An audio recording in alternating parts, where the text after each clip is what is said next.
Bugle, audio newspaper for a visual world. Hello, Buglers, and welcome to issue 4224 of the Bugle, audio newspaper for whatever this planet is right now. I've got no f***ing idea anymore. Oh, I'm Andy Zoltzman, sitting here in the shed of inescapable veracity and the purest factfulness known to humankind, which is not a high bar right now, admittedly. It's not a fact either, but if anything, that just highlights the uncertain, mendacious times we've been living in since humans first evolved. Joining me to haruspicize through the entrails of another week of global shittery from New York City, it's Hari Kondabolu. Hello, Hari, welcome back. Thanks, Andy. Thanks for having me back. How's things stateside? It's weird because whatever God or Darwin or whoever has planned for the end of the world, it is quite a setup. You know what I mean? Like, I was already like, okay, is it going to be global warming, right? Or is it going to be the pandemic? And then all of a sudden, the nuclear element, oh my God, it's back on the table. Like, this is pretty exciting. Like, this is how you set up a grand finale. And the best thing about this kind of grand finale is that no one can complain after that it wasn't what they hoped for. You know what I mean? Like, oh, I didn't live up to the hype. Nah, that's the best because we're all gone. Well, I mean, I'm hoping that dinosaurs come back and do us in, to be perfectly honest. That's always been my hope. Oh, a bit of revenge element, yes. Yeah. After what Raquel Welch did to them, it's a matter of time. Well, also joining us, and we will shortly find out what his chosen form of Armageddon is, from just down the road from me in Crystal Palace, it's Mark Steele.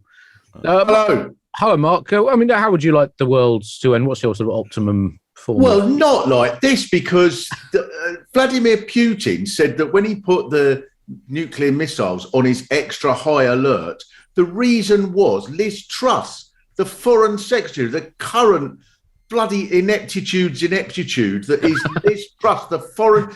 I mean, I don't mind the human species dying out, but let not the reason for it be Liz Truss.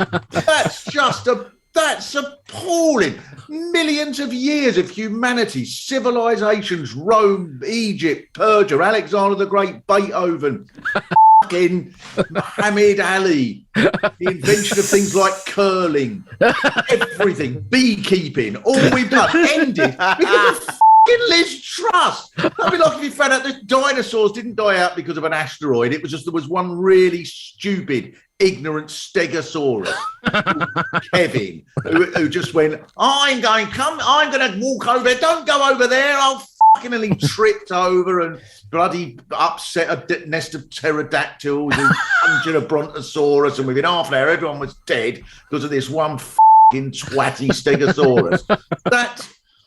That's what's happening. Liz Truss, and that's where we're at now. Who would ever have thought we would look back on 2020 as the good old days? That's where we're at. At least then, when we had a maniac in charge of half the world, all he did was send out Mendel tweets and build a wall and tell us all to drink bleach. Fucking Jesus. Happy times. Yeah. Happy times. We will, of course, have full exclusive coverage of whatever Armageddon does materialise here on the Bugle, the official podcast of the end of the world. We are recording on the 18th of March, 20. It's good. You've got to take the branding deals where you can.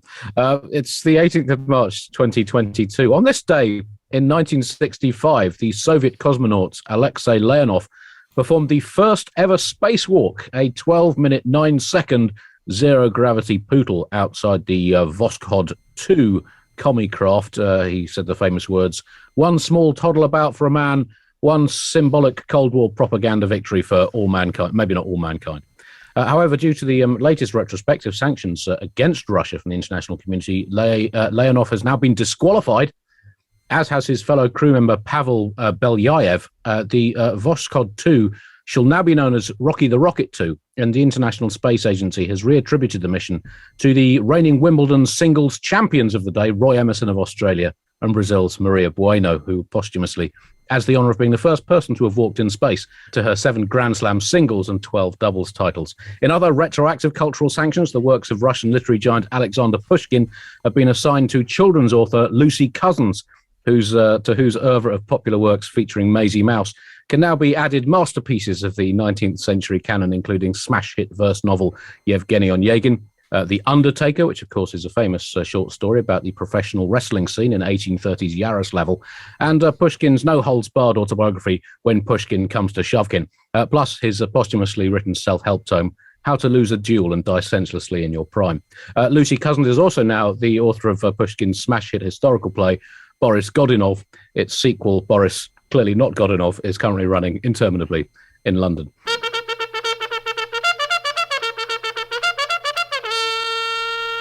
As always, a section of the Bugle is going straight in the bin. Today, the 18th of March, is National Awkward Moments Day in the USA. And let's just declare it Global Awkward Moments Day as well, because what a day to be recording as the world sinks daily further into what is proving to be something of an awkward millennium. Bit of a pattern emerging. Alternate millennium seemed to start very awkwardly indeed in the first 20, 30 plus years, and the one in between tootles along with people doing sod all. Our National Awkward Moments Day celebrates those cringe-inducing moments when the deep flush of embarrassment broils into your shame-quivering cheeks, such as, for example, when you've left a horse's head in the wrong person's bed, whilst temping on a 0 hours contract for a mafia boss. Sorry, Granny, doesn't quite cut it, does it? Or perhaps that awkward moment at work when you tell a colleague you thought a film was a total pile of unrelenting shit, only to find out that your work colleague wrote, directed, and starred in that film in their secret double life as a Hollywood superstar. Or maybe you've just launched your PowerPoint presentation to outline your company's marketing strategy for increasing sales of Wi-Fi-enabled smart forks in the next 2 quarters, only to have the wrong file ready and accidentally share your intricate plans for breaking into the Spanish mint and printing billions of euros worth of banknotes. Or maybe that awkward moment when you call the judge at your trial mummy, which is probably something to do with the long grey hair. And we look also at some classic awkward moments from history: wrongful executions, unjustified wars, unnecessary massive famines exacerbated by imperial occupiers stealing all the food, prank referendum results that are deposited steaming slowly into the in trays of future generations. We do have a habit as a species of concocting awkwardness. And in particular, we look at arguably the greatest awkward moments in human history. Abraham chopping off the end of his plonker at the age of 99 after misunderstanding God, telling him to gather a team of acrobats, jugglers, clowns, and lion tamers to travel the world persuading people to worship the one true Lord. Sorry, boss? What was that you said? Oh, circus mission. Oh, no. I feel really silly now. I feel really... could you, boss, could you maybe make a magic bandage appear in that head? It's really sore. That section in the bin. That's good. That's good, Andy. Thank you, Laurie. Now, some of your astronaut cosmological thing there reminded me of the thing. This is a true story. When I did my in-town show about Corby, I found this out about it, right? So the extraordinary thing about Corby, I don't know if this will make any sense at all over in America. Corby is this town in a county called Northamptonshire, which is very sort of, I don't know, it's not that far from London, and it's quite sedate. And it's nowhere near at all Scotland. But a steelworks opened up there in the 1930s, and loads of unemployed steelworkers that were from Scotland walked down. They were skinned, and they walked down, and they pretty much populated this town. And as a result of that, this town of Corby still has this really sort of broad Scottish accent. And you'll meet people who are there and they go, I'm 63 and I've never been to Scotland in my life. And that's a bit of it's true. Now, and so the Iron Brew, which is a very Scottish drink, this is the biggest. There's a huge Rangers and huge Celtic supporters clubs there and so on. And they do all sorts of Scottish customs, such as they have a porridge eating champion, right? And the World Porridge Eating Championships took place in 1969 on the same day. Do you know this story? No, I don't. Right. But I can see where you're going. From the year, I'm guessing where you're going with this. Right. Well, yes, when the first moon landing happened. And there was a little joke that they had between sort of mission control and the astronauts. And so the astronauts said, "What's in the news today?" Ha, ha, ha. And of course, all that was in the news was they're going to the moon. So they found other stories as well. And one of the stories was that a bloke from Corby had won the World Porridge Eating Championships. And Neil Armstrong was so completely fascinated by this that when he got a chance to name a crater on the moon, he named it Corby. And so there is a crater on the moon called Corby on account of that. That's sensational. I mean, Mark, this podcast isn't really a place for facts, but I've got to let you off with the. So, how do they judge the World Porridge Eating Championship? Is it pure volume? Is it artistic impression? Is it? I don't know if it's like the Great British Porridge Off, and the sort of people there going, "Oh my God, the oats are too mucky, and they're not even like distributed. They're a disgrace." I don't know if it's like that or if it is just volume. I don't know. It's volume and speed. So someone here who won it did 23 bowls in 10 minutes. I think that is the guy. That's the NASA guy.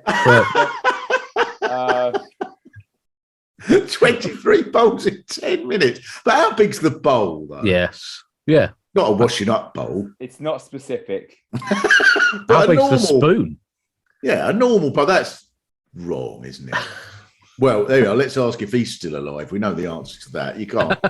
You don't live long when you're eating 23 bowls of porridge in 10 minutes. Is porridge essentially just oatmeal? Is that what it is? Yeah. With water or with, invented probably in about 941 AD by some huge bloke with a kilt in the middle of some thistles in Stirling. Come and look at what I've invented. Oats and water and all else.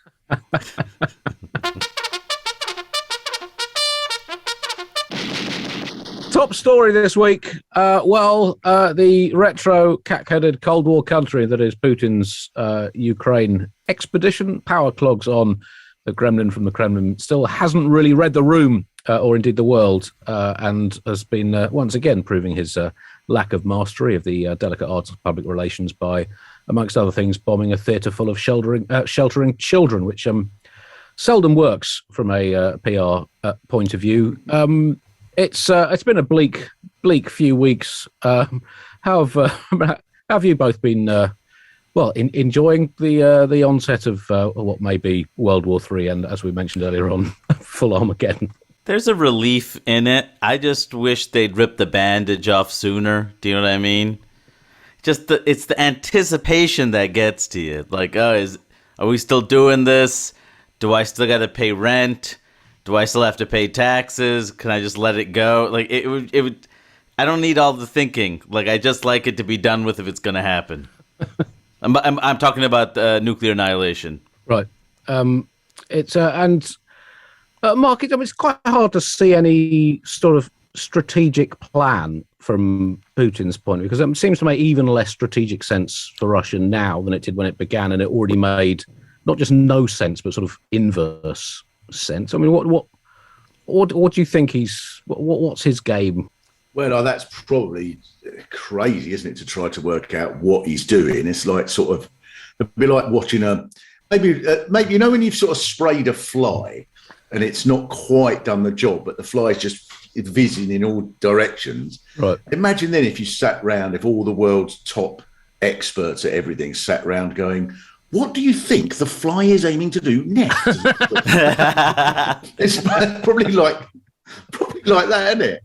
Well, I mean, the genius of it, usually there's some made up reason for this sort of barbarity, you know. So, like, you know, the West, bless it, we make up that they've got weapons of mass destruction, or that Saddam caused 9/11, or that a domino theory thing like with Vietnam, or even Hitler had sort of, I've been invited in to protect the German people of Sudetenland or something.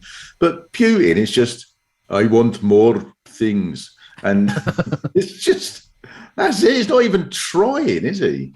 Yes. I mean, without wishing to do an amateur psychological profile on someone who I've never personally met Putin, and he's not really in the target demographic of the Bugle. But he doesn't seem to be a man, Hari, who is by nature open to the idea of backing down and admitting that he was wrong. No, you see that you've seen that picture with him with his shirt off on the horse, right? Yep. Yeah, Yeah. that guy doesn't apologize. That guy goes for it. I mean, it's kind of like he's held the world hostage with nukes. I mean, honestly, I'm surprised Trump didn't try this. He might have done, mightn't he? And not, and just people just didn't interpret. They just couldn't understand what he was saying. It's possible that one of them things about bleach or one of them crazy things where he would just come out and people go, "What's he said now?" And he's gone, "Oh, it's time to put a cactus up the arse and squash a penguin in there." And people thought, and what he was actually saying was, "No, I'm saying I want the Isle of Man. Otherwise, I'm going to nuke everywhere." And The Isle I could quite understand it. The Isle of Man. There was a time when he did talk about taking Greenland at one point. didn't Yes, he wanted to buy it. But maybe that was, if that had run on a little longer, maybe we would have got to the same position. I mean, it does seem to a lot to do with Putin's. We've had the war of Jenkins' ear that we talked about in the Bugle a few weeks ago. This, I think, could be the war of Putin's ego as he continues to put the eye, three more eyes and another eye into increasing international isolation.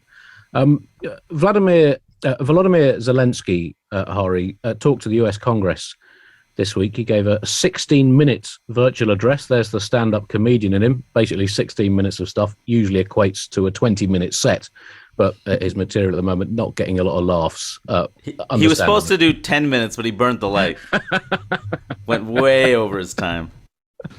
Someone standing at the back with a bike light away from the red bike. That's what we used to have in the open mic circuit over here. How did his speech go down? I mean, it went down well. It was weird for me to watch it because it almost sounded like he was asking for a stay of execution. Like I know what we're reporting, but I just have a feeling at some point Russia just has more, and they will swallow Ukraine whole unless there's some kind of interference. So, like, he was saying all the things you have to say. Like, he was saying blatant lies too. Like, the leader of the world has to be the leader of peace, and I'm like, no, it doesn't. It's never been that. Yeah, it doesn't. He's really trying to work it, and he's not being, and they were. He's not been paying attention to America's MO as leader of the world, really. No, it's Well, never or been indeed that. ever. I mean, even before America, It's never been that. All the most important people: Alexander the Great, William the Conqueror, all the people who've run empires, the British slave trade. Peace, peace, peace, peace, peace.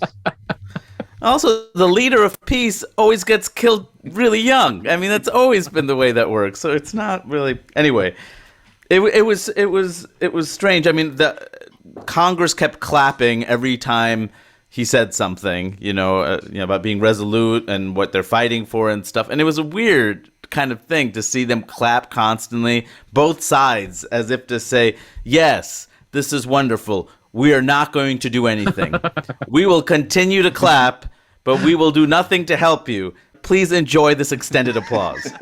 Do you think, I also, as a comic, he was probably thinking, I was getting lots of applause, Granks, but no laughs. Right.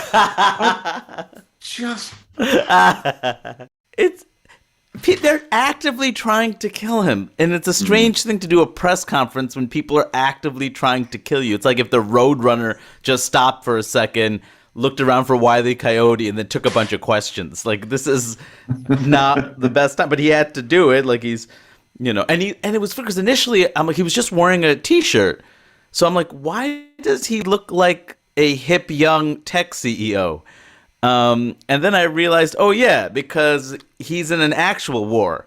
Not like the wars we fight where the president, the leaders never get involved. You press a bunch of buttons. He's like literally in the middle of a war where he could be bombed at any moment. And a three-piece suit might not be the most effective thing to wear when you're trying to flee. Zelensky was also really trying to go after the hearts of the American people. So he referenced how this was their Pearl Harbor or 9/11, but the problem with that is that that happened to Americans. So that's a problem because what's happening right now in Ukraine is not happening to Americans, and so therefore it's not really the same thing.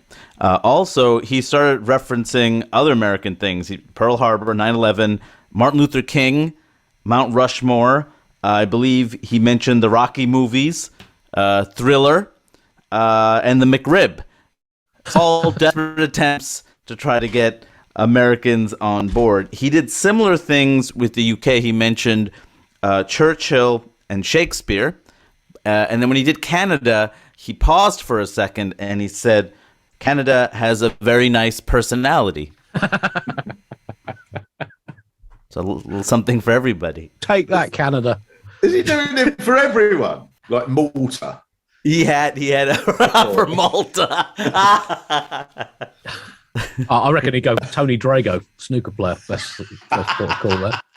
Yes, you will remember your awful moment when the country sank into despair when Tony Drago was knocked out in the third round, 10-9 on the final black by Joe Johnson in 1985. That too is what we must face now. I mean, if we let's say the world lets Putin just have Ukraine. I mean, certainly there's no historical examples that show that he can't just stop with one country, right? We just have to let him take the one, and then it should stop. Isn't that how this has worked historically? How did this go in America then? Because I heard the bit where he was talking about Pearl Harbor, and of course a bit of me did think, I mean, bless him, you can't help but like him, but that was clearly a very, very sort of brazen attempt to catch the heartstrings of the American. Did it work, or is it like you said, people just went, but it's not us, so bollocks. Yeah, that's pretty much what happened. Because you can see the videos and you see what's happening, and you know what's happening is terrible. Well, that's not completely true. Half the American people just discovered what Ukraine is. The other half were like, oh, these videos are horrific. This is happening. You don't need to be like, this is like your Pearl Harbor. Because honestly, most Americans at this point, don't have any feelings about Pearl Harbor whatsoever. And also don't know what a day that will live in infamy even means. So it's very I don't think it made very much of an impact here. Again, because Americans didn't get hurt. He is appealing for more direct assistance from America and the West in general to counteract the Russian military machine. The Russian military machine seems to be a pretty f***ing shit machine, but it is a big machine controlled by a cast iron total shithead. So still a concerning machine. He said another thing I was quite interested by about the no-fly zone, saying, is this a lot to ask for, to create a no-fly zone over Ukraine to save people? Is that too much to ask? It was, in fact, a multiple-choice question. A, yes. B, no. C, also no, apart from the fact that there are 13,000 nuclear weapons on this planet, and we kind of get the impression that Vladimir Putin is using his big red button as an office stress toy. So it's hard to see where it can go from here. Liz Truss, the aforementioned Liz Truss, Mark, yes, the harbinger of the end of the world, as you've described her, said in response to the events unfolding in Ukraine that the era of complacency is over. Yes. Now, is it over? And if so, why did it last so long? They're just full of these sorts of phrases, aren't they? No more, no longer are we going to be complacent. It's I'm not just saying this. It does remind me of when I had a water bill that came in for £1,300, and it took me months to sort it out. And eventually this bloke on the phone said, Mr. Sewell, you'll be very pleased to know that we have now passed this matter on to our concerned team. And I thought, well, who's had it before that couldn't give a shit team? And that's that. This is what they're saying, isn't it? We are now passing this matter on to our concerned team, this matter of Vladimir Putin, which suggests that they've really not given a if only they'd not given a but they have given a they've given a huge they've given a as much as we see this monstrous, completely deranged lunatic running a huge chunk of the world, including loads of nuclear missiles. And what we've decided to do with him is not be complacent, but let him send all his bloody oligarchs over here to buy riverside apartments and football clubs and and we're going to buy all our energy off him, and he can do whatever we want, and we're going to play tennis with his bloody whoever he fancies in order that they fund our political parties. And so it's not complacency at all. They haven't been complacent. They've gone, oh, come here, Mr. Yes. Wonderful fucking lunatic, bloody bareback on a horse, nuclear missile fucking crazy man. They've not been complacent. They've not gone, oh, yes. I wonder if he'll be a lunatic. They've gone, ha, he's a lunatic. Brilliant. Buy all our shit. So tiptoe with that fine line between complacency and naked venal self-interest. I mean, it's a tricky balance to strike, and those politically and economically expedient chickens have come home to have explosive diarrhea all over their roof.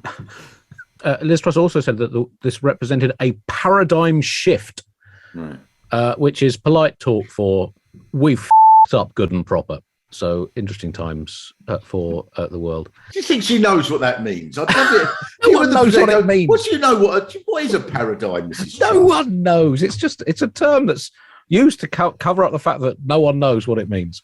I mean, if only with hindsight, people had been warning about the dangers of excessive reliance on fossil fuels for, say, the last 50 or more years, or if only people had raised concerns about the reliability of Vladimir Putin, say, 20 plus years ago. But no one did, apart from the people who did. But no one did that. And I guess we have to regret that. I think what Trump has given the world is the sort of, rather than the old-fashioned lying politicians, you now just who sort of, they say things that if you're caught up on it, you go, yes, but that could be interpreted as that. Now you just totally make stuff up. So, and that's what Liz Truss is doing. That's what Boris Johnson, when he said we have settled more people since 2015 than anyone in the world. So it's not just saying, we have taken a lot of refuge. We've taken more than anyone in the world. And Poland has taken 1 million. And at that point, Britain had taken 300. But 300, more than 1 million in the world. And no one goes, what are you f***ing talking about? How much did your shitty education cost that you f***ing think 300 is more than 1 million? You f***ing mathematically incoherent f***ing knob. But no one does. No. Prime Minister said that we've taken more than anyone in the world, more indeed than all the world put together. We're bigger than the universe, said Johnson. Now the weather. Quick side note, the president of Yemen is still waiting for that Zoom link from Congress. Must have gotten lost in his spam folder or something. I think he's there right now, clicking. Can't make work. It's been over a year. Where is it? They said it got lost in the mail. That's impossible, but I keep clicking. Okay. Out of sight, out of mind. First rule of international diplomacy. We've seen over the course of the war incredible courage and bravery from people in Ukraine, and also various acts of protest within Russia. This week, TV producer Marina Ovsyannikova interrupted a primetime TV news bulletin holding up a banner saying "No war" and Russians against war, and then there was some bit in between. I assume she panicked because the letters in between didn't make sense. They looked sort of like proper letters, but the lines going the wrong way and stuff. But anyway, the message was quite clear. She also issued a video statement. And she's worked in TV news for a long time. The video statement said, "We are just silently watching this anti-human regime, and now the whole world has turned away from us. And the next 10 generations won't be able to clean themselves from the shame of this fratricidal war." Now here's Oleg with the travel. When she interrupted the news bulletin, the newsreader tried to just talk over her. And then they switched to an emergency tape. And it made me think, why can't our news bulletins go to emergency tapes every day? 5 seconds into every... But would that not make us happier? As I just switched to footage of Ian Botham at Headingley in 1981. Well, or would you like Hugh Edwards to appear behind the main newsreader and say, "I am sorry for all of the lies that I have said over the years. I have played my part in turning the country into zombies, and the fratricide, what is it? They have fratricidally turned everyone against us. Well, I suppose reading the news over a period of 20 years probably would have its effect on you, Same as being a paramedic or something. So he is the most morose, even if everything was under D is the first D of fucking spring. Boris Johnson, meanwhile, with the flows of oil and gas from Russia being at least temporarily inconvenienced by the Ukrainian situation, Johnson was forced to resort this week to trying to butter up a perhaps currently marginally less tyrannical death cult warmongering regime, whose military crimes of choice are of considerably less concern in these parts under the out of sight, out of mind clause of the UN's founding charter. He was off to Saudi Arabia, the Prime Minister, also known under his official honorary title of the First Lord of Floundering Fuckwittery, to try to persuade them to let us have more of their blood oil rather than Russian blood oil. I mean, it did show, I think, the way the world works in a not particularly glowing light this trip, Mark, wouldn't you say? Yeah. So, of course. But Boris Johnson almost does it sort of honestly, whereas other politicians have to be more snidey about it. We will not be beholden to tyrannical regimes. That is why I'm off to see the King of Saudi Arabia. Peace-loving Saudi Arabia. He has been accused of having no moral compass, Boris Johnson, which isn't entirely fair. He does have a moral compass. The problem is he's torn the needle out of it and scrubbed out all the directions and just put a photo of his own face on it. Saudi Arabia, for those who've not heard of it, is a part-time kingdom, full-time global sports brand. Still looking good for the executing political prisoners demonstration sport at Paris 2024, which could be a rare Olympic gold for the kingdom. While Boris Johnson was there, they executed 3 more people to add to the 81 they dispatched in a single day recently, which prompted a rather bizarre sporting event. In a post-match press conference, some awkward questions for the Newcastle United football manager, Eddie Howe. Newcastle recently taken over by Saudi Arabia, essentially via a sort of sovereign wealth fund. And so Eddie Howe, instead of speculating on whether the Magpies remain vulnerable to counter-attacking overloads on their left-hand side when their fullback pushes up, was faced with queries about the wrongs and even wrongers of mass state executions as a tool for stifling dissent. Such is sport, 2022. Tough things for a football manager to deal with. But it's so distressing. Like, to the Chelsea fans, sorry for, I don't know if you're familiar with this, but Chelsea is this club that was bought by Roman Abramovich, who is now, it turns out, as if there was ever any doubt about it, was very close to Putin, and he ran away from the collapse of the Soviet Union with $5 billion worth of assets, which he was given for almost nothing for supporting Boris Yeltsin in his campaign of straight deal. And part of that money he used to buy Chelsea Football Club. And, Chelsea fans were very ethical, of course, and they couldn't give a shit. And now sanctions have been put against him, and he's got to give up the club, and he's not allowed to sell it, and that's a part of the sanctions. And of course, they're just all ringing in phones. It's not fair. It's disgusting. And you'd think, I could see that if all this business has gone on in the Ukraine over the last 4 weeks, that's a fair point, because if anyone's suffered in that time, it's Roman Abramovich, the owner of the Chelsea Football Club, who's really been put through the mill. Then it certainly puts the trifles of those people in bloody Kiev into perspective. And what about this, right? So this is part of the sanctions. £20,000 is the upper limit on what they're allowed to spend on away travel. And naively, I thought, right, £20,000 for the rest of the season for away games. Well, they should be able to manage that, shouldn't they? It's £20,000 per match. And their next match is against Middlesbrough, which is a very industrial town up in the northeast of England. Not that far. You can get there easily in 2.5 hours on the train. And the Chelsea Football Club went berserk, saying, we can't get there and back for £20,000. To in Middlesbrough. How do they normally try? Do they hire Beyonce to push him in a wheelbarrow or something? Or they're fucking fly on a magic carpet sewn out of fucking ostrich feathers? And they're going, it's not fair, it's sanctions. Yes, but we are used to travel in more luxury plane swimming pool on the wing. Oh, it's so depressing.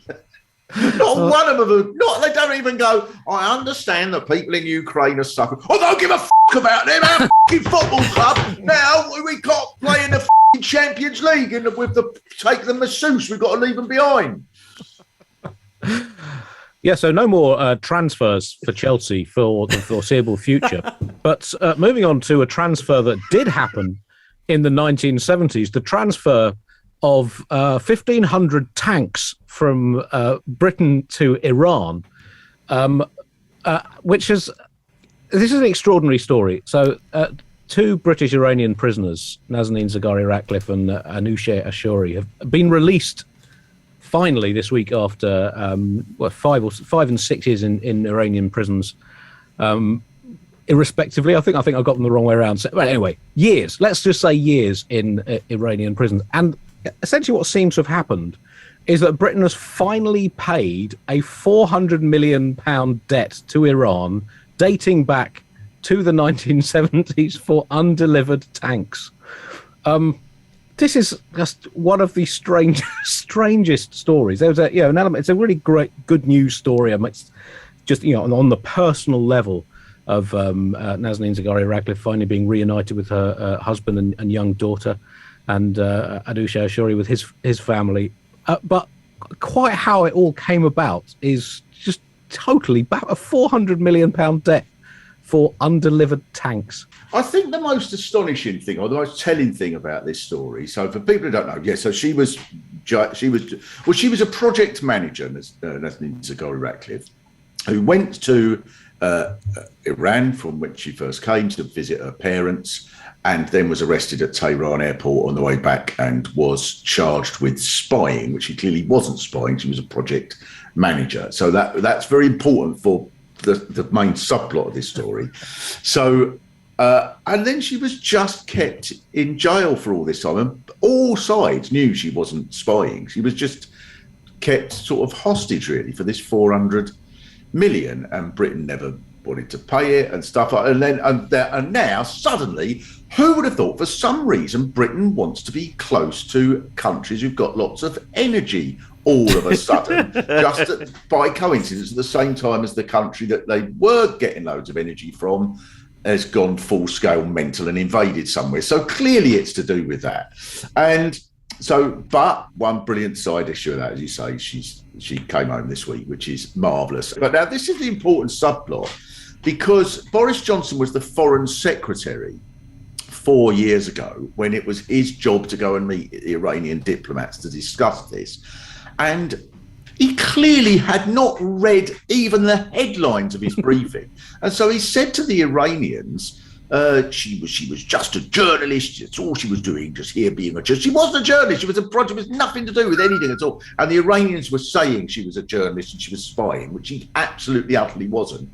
And then he went, yes, she was a journalist. So they went, aha, so she was a journalist, and increased her fucking sentence. And this fucking idiot has managed to go. Who else is like a lawyer? Yes, well, we have got them to change your sentence. Unfortunately, I've got them to triple it because I said it. But I'm not even on trial. I'm the clerk of the court. Yes, well, I rather did say that you were involved in the burglary, so I'm really going to have to go to jail.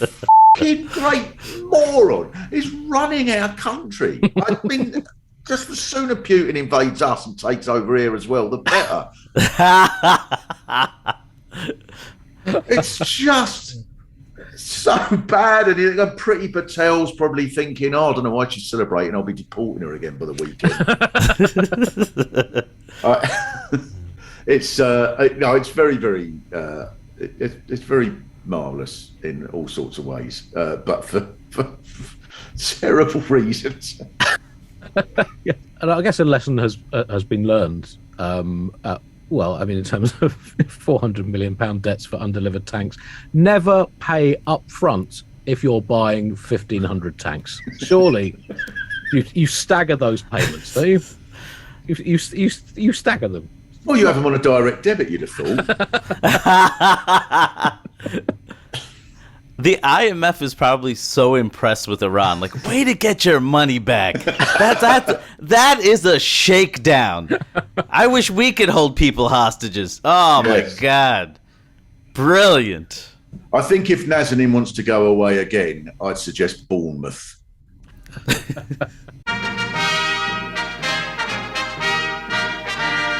American news now, and no more switching of clocks twice a year for America, Hari. Daylight saving is to be made permanent. So rather than having to put your clocks forward and then back, which takes anything up to 3 to 4 minutes to change all your clocks, that's twice a year.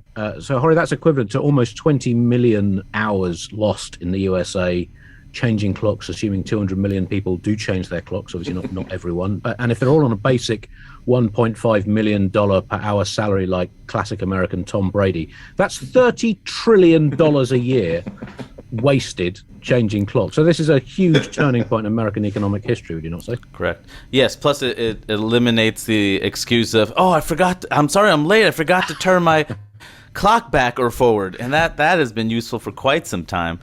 I never really understood why we did it, and I looked up a bunch of articles, and I still don't really understand. It's just so it doesn't get late. Is that right? It doesn't get late too early, and it doesn't get. It doesn't. I don't really understand it. The thing that annoys me the most about this, in addition to not understanding exactly how it works, is so you decide to get rid of something that's been an institution in this country for quite some time that never really made sense to people, but like we just went along with it because that's the way it's been. And finally you challenged it and you got rid of it. And that institution isn't the Electoral College. You went after daylight savings? No, it's a pet peeve. It's not a challenge to democracy. It's not part of the reason that this country is as messed up as it is. It's just an annoyance. And I hated the articles I was reading about how the Democrats and Republicans finally agreed on one thing, and I'm like, it's not even a thing. It's barely a thing. It's a stupid thing to begin with. I mean, sure, what we could have done is just kept it as is, like gotten rid of it. We should never have done it to begin with, daylight savings. I mean, people just simply would have been like, oh, we should come in an hour later today or an hour earlier. But I guess that doesn't work. Whatever. The point. Is it farmers? Because here it's always said farmers. No, but nobody knows. I read 3 articles and nobody was giving me a clear answer. I don't understand why we were playing with clocks to begin with. And now, and the Electoral College is still there. So what was the point of any of this? Well, Hari, but surely you've got to look upon this as a gateway reform that America might, from this seemingly minor reform, and Marco Rubio, the Republican senator from Florida, said, if we can get this passed, we don't have to keep doing this stupidity anymore. Now, as you say, that's not the most obvious piece of stupidity that America should be looking to scrub out from its not-to-do list. But if this works, then they can look at the Electoral College and gun crime and presidential pardons, whatever else you want to reform about America. But you have to change the clocks or stop the clocks changing first, just as a little entry level reform. Are you assuming that the next thing after the clock business is gun reform Yes. and electoral, as opposed to we have to do something about leap year? Like, you don't think it's going to be but then it builds up slowly. Then maybe legalize some unpasteurized cheeses, and gradually, and in just blink of an eye, over the next 1,000 or so years, America will become a slightly more just society. Just give it time. I think leap year. No, I think now you've mentioned it, I think leap year does take precedence over guns. The Jewish calendar has a leap month, if I remember very vaguely from some time ago now. So, could bring. How often does that happen? Every now and again. Leap month. Yeah, no, that's a secret that my people are not at liberty to divulge.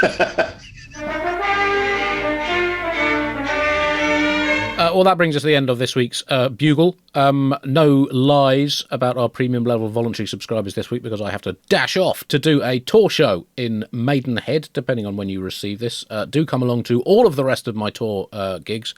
There are a few tickets left on Saturday night in Aldershot, Sunday night in Nottingham. Then next week, Bristol, Exeter, Cambridge and Milton Keynes. And I have 8 dates in London in May. Mark, tell us about your podcast. Oh, yes. So I've got, my podcast at the moment, a little breakaway, a bit like people do for the mafia when they go off to start their own family. So it's called What the F*** is Going On? And that comes out every week. It's Effing and 3 stars. So I'm assuming that's what it means. It might be what the flag is going on. Who knows? But so that's every week. And I'm joined by my son, who I bred specifically to find out what is going on. And we have various characters who come and help us on. In fact, one that you'd be appreciative of, I think, Andy, Fred Truman, deceased cricketer Fred Truman, comes on. Well, good to see him back. Yeah. No, he gives mostly his views are that everything was marvellous until 1965 and then terrible. So that, and then I've got various shows going around the country now that we're all back out touring again. I can't remember where any of them are, to be honest, but if you look my name up and go through every single town in Britain, you'll come across the ones I'm going to.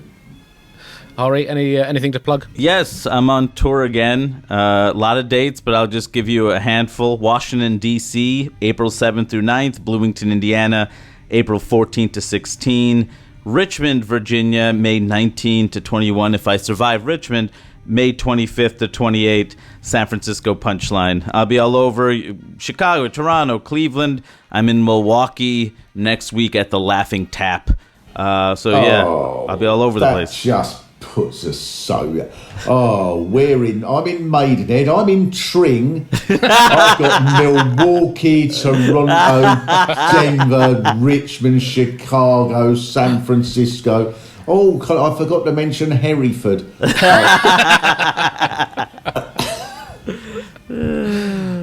Right, well, do go to all of those shows, Buglers. We'll be back next week with more on whatever is happening in the entire universe. Thank you for listening. Goodbye.